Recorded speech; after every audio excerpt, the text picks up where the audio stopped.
Bonjour David Rigoulet-Rose. Bonjour. Et merci d'être avec nous ce matin sur France Info. Un mois jour pour jour après le déclenchement des premières frappes en Iran, frappes menées par Israël et les États-Unis. La guerre a beaucoup évolué depuis. On va évoquer toutes ces questions-là. Les frappes se poursuivent. Cette nuit encore, on va s'arrêter également sur les premières réactions des Houthis. Ça aussi, c'était il y a quelques heures. Mais d'abord, ces mots, les mots hier soir à Paris du secrétaire d'État américain Marco Rubio, qui dit en fait la guerre, il y en a encore à peu près pour 15 jours. Est-ce qu'il faut le croire ? Oui, là c'est une opération de communication pour les lecteurs américains, évidemment. Parce qu'il y a des doutes qui commencent à surgir sur la temporalité qui avait été initialement prévue. Alors, dans la planification du Pentagone, on avait évoqué entre 4 et 5 semaines. On est dans la 4e, donc on n'est pas encore au-delà de la planification initiale. Mais on voit qu'avec les nouvelles mesures, notamment de déploiement de troupes, d'envoi de troupes terrestres, avec la perspective d'une éventuelle opération terrestre qui n'était pas prévue, puisque sinon les troupes auraient été déjà sur place, il y a la possibilité évidemment d'aller bien au-delà des 5 semaines. Et donc, ce que dit Marco Rubio, c'est destiné à rassurer les Américains qui ont des doutes et justement pour valider le discours qu'il n'y aura pas de guerre sans fin. Si on dépasse, puisque vous avez parlé d'une planification de jusqu'à 5 semaines par le Pentagone, si on dépasse ces 5 semaines, ça voudra dire quoi pour les États-Unis ? Par rapport à ce qu'a évoqué le président Donald Trump hier, en disant que tout était quasiment réglé, que le régime était totalement anéanti, c'est évidemment pas conforme aux impressions qu'on a avec les multiples annonces qui sont faites, notamment des Marines qui sont envoyés, la 82e Airborne. Donc on voit que les choses ne sont pas aussi simples. On n'est pas dans la vérité alternative. Enfin, plutôt avec Donald Trump, on est dans la vérité alternative. Justement, vous mentionnez les déclarations récentes du président américain, on va l'écouter. Nous sommes plus proches que jamais de l'avènement d'un Moyen-Orient enfin libéré du terrorisme, de l'agression et du chantage nucléaire iranien. L'Amérique met fin à la menace que représente ce régime radical, décimant les capacités de l'Iran grâce à l'opération Epic Fury, quelque chose que personne n'a jamais rien vu auparavant. C'est quoi ? C'est la méthode couée de la part du président américain ? Parce qu'en fait, il nous raconte qu'il est en train de mettre en difficulté l'Iran, mais sur le terrain, c'est pas vraiment ce qui se passe. Le régime iranien est quand même très affaibli par l'opération militaire. Du point de vue strictement militaire, il y a une efficacité de la mise en œuvre justement du Pentagone. Des frappes aériennes, ouais. Oui, en termes strictement militaires, c'est plutôt un succès, entre guillemets. Mais le problème, c'est qu'une guerre, c'est pas que du militaire. Il y a un volet politique, il y a une perspective politique. Et là, il y a effectivement des questions qui se posent sur la stratégie ou l'absence de stratégie ou un déficit d'évaluation politique, pas militaire. Et donc, effectivement, ça suscite des spéculations et des interrogations sur les prochaines semaines. En fait, Donald Trump paie encore et va continuer à payer le fait de ne pas avoir été vraiment clair sur ses objectifs de guerre initiaux. Alors, l'objectif en tant que tel peut être identifié. C'est plutôt la manière d'y parvenir. Et là, on voit la disjonction avec les Israéliens, l'agenda israélien.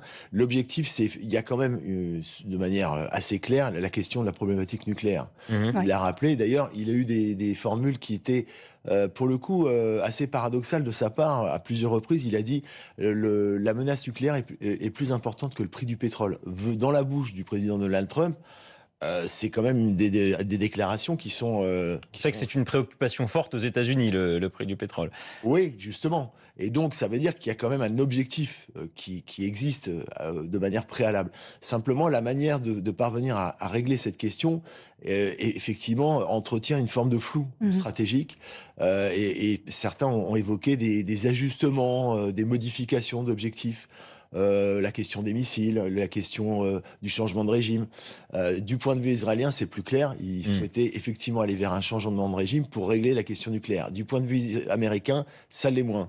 Et du point de vue iranien, ce qu'on voit, c'est que à la fois politiquement, le régime tient, le régime résiste militairement. On a vu toutes ces ripostes, les frappes dans les pays du Golfe.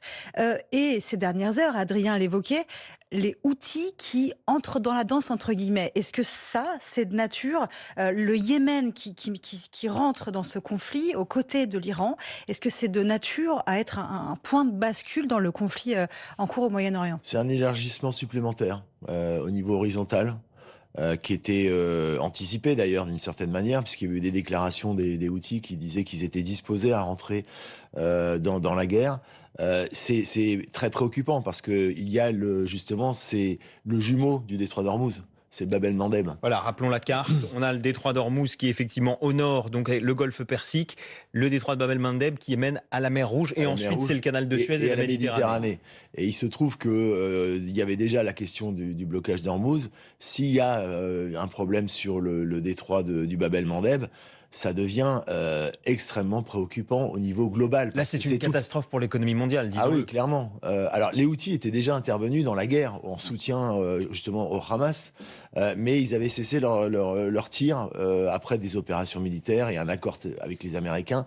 Mais là, le fait de rentrer effectivement dans le conflit, ça l'élargit. Et ça l'élargit au niveau global, c'est-à-dire qu'avec dans ses conséquences potentielles, avec un détournement notamment des flux maritimes vers ce qui était déjà partiellement le cas, vers le sud de l'Afrique, qui rallonge, mais c'est surtout éventuellement une rupture des chaînes d'approvisionnement avec la question énergétique. Pardonnez-moi de m'arrêter quelques secondes là-dessus, mais on va essayer d'être le plus concret possible. Je sais que la France a mené des opérations dans le détroit de Bab el-Mandeb, en mer Rouge, contre les Houthis. C'est pas le seul pays. Est-ce que c'est pas quand même un détroit qui est potentiellement plus facile, entre guillemets, je mets des guillemets, à contrôler, ou du moins à sécuriser, que le détroit d'Ormuz, qui est vraiment riverain proche de l'Iran? Alors, vous faites allusion à une opération qui s'appelle l'opération Aspides, qui était une opération européenne, notamment, à laquelle participait la France, de sécurisation du flux maritime en mer Rouge, effectivement, par rapport à la menace Houthi. Mais on voit que même si ça paraît moins compliqué à gérer en apparence que le détroit d'Ormuz, ça s'ajoute. Et donc, ça amplifie, on va dire, le sentiment d'insécurité générale sur les flux maritimes, sur les approvisionnements. Et j'évoquais les chaînes logistiques. C'est pas uniquement les hydrocarbures, c'est aussi tous les produits pétrochimie, engrais, etc. Et ça commence effectivement à susciter des grandes inquiétudes. Ça veut dire que notre ministre de l'économie, Roland Lescure, qui a évoqué peut-être un peu trop précocement un choc pétrolier, là, avec les derniers développements de ces dernières heures, on pourrait se diriger tout droit vers un choc pétrolier mondial. En tout cas, la déclaration du ministre de l'économie, on a vu qu'il y avait une forme de rétropédalage, justement du fait de l'inquiétude que ça pouvait soulever, en disant que c'était pas proprement français, que c'était. C'est vrai, c'est général pour le coup, mais on voit que les derniers événements vont plutôt dans un sens effectivement d'un choc global.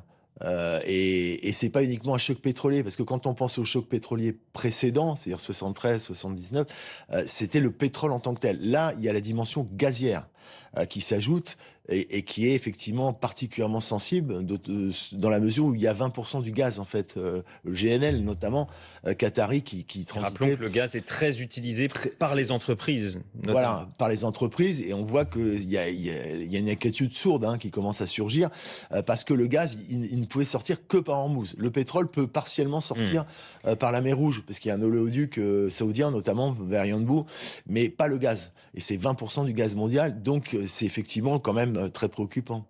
Alors, David Rigoulet-Rose, on voulait voir avec vous effectivement s'il y avait des perspectives de résolution du conflit, en tout cas par les voies diplomatiques. On sait qu'il y a des pourparlers entre l'Iran et les États-Unis, pourparlers qui se font par l'intermédiaire du Pakistan à ce stade. Un plan de paix qui a été proposé par les États-Unis en plusieurs points et qui porte essentiellement sur l'abandon du nucléaire iranien.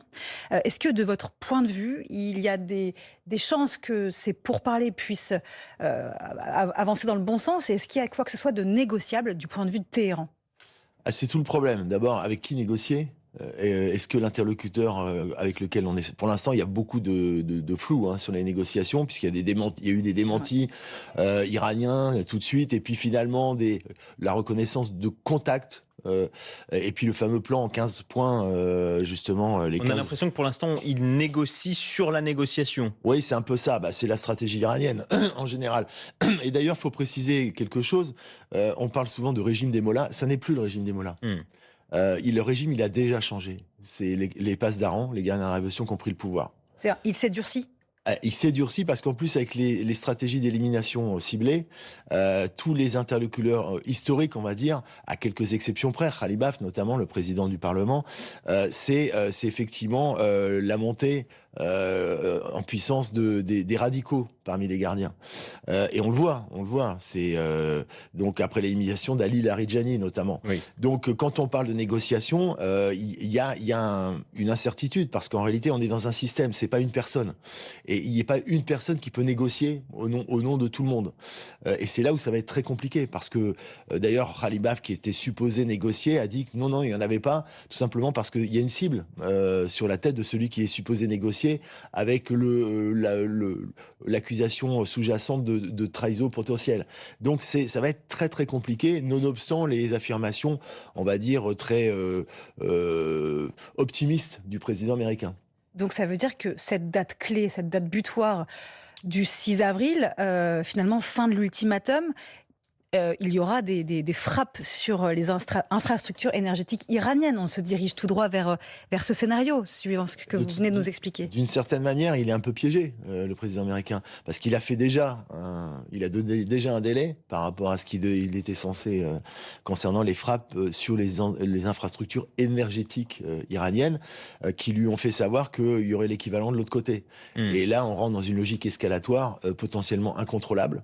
Parce qu'on parle d'infrastructures énergétiques, peut-être d'usines de désalinisation qui sont fondamentales pour les pays du Golfe. Pour les pays du Golfe, et on voit bien que les pays du Golfe commencent à se dire qu'ils ne vont pas forcément avoir le choix de rester en retrait. Ah oui. Et qui vont être potentiellement entraînés justement à... Voilà. Justement, les pays du Golfe, si vous le voulez bien, on va en parler juste après l'info en 1 minute, parce qu'il y a beaucoup à dire sur, pour l'instant, leur relative passivité, ce qu'il pourrait faire, ce qu'il pourrait se passer ensuite. D'abord, Diane Ferchit, l'info en 1 minute, 9h moins le quart. Et l'Iran poursuit ses frappes sur Israël. Un mort et 2 blessés à Tel Aviv. Téhéran qui a également touché plusieurs pays du Golfe. 6 blessés au total à Oman et à Abu Dhabi. Israël fait face pour la première fois à des tirs venus du Yémen, revendiqués par les rebelles houthis alliés du régime iranien. Les États-Unis, eux, disent espérer atteindre leurs objectifs dans 2 semaines. Les transporteurs routiers mécontents après les annonces du gouvernement qu'ils jugent insuffisantes. Ils organisent des actions aujourd'hui à Lyon ainsi qu'à Clermont-Ferrand. Le gouvernement a annoncé 70 millions d'euros d'aides ciblées pour compenser la flambée des prix à la pompe. Les transporteurs sont donc concernés, tout comme les pêcheurs ainsi que les agriculteurs. 4 personnes condamnées pour trafic de civelle dans la région nantaise. Jusqu'à 6 mois ferme de prison pour 2 des braconniers, jusqu'à 5 000 euros d'amende. Les poissons sont classés en danger critique d'extinction. La 20e journée de top 14 de rugby avec 6 matchs à suivre ce samedi et ce choc. Le leader Toulouse reçoit son dauphin Montpellier. Les Toulousains entendent bien rattraper leur défaite de la semaine dernière à Bordeaux. Ce sera à partir de 14h. France Info. Le 8h30 France Info, Adrien Beck, Mathilde Siraud. Merci d'être avec nous sur France Info. David Rigoulet-Rose est notre invité ce matin, chercheur à l'Institut français d'analyse stratégique. On le rappelle, vous êtes spécialiste du Moyen-Orient. On en parlait juste avant. Vous craignez que, en fait, cette extension du conflit au Moyen-Orient entraîne les pays du Golfe dans la guerre ?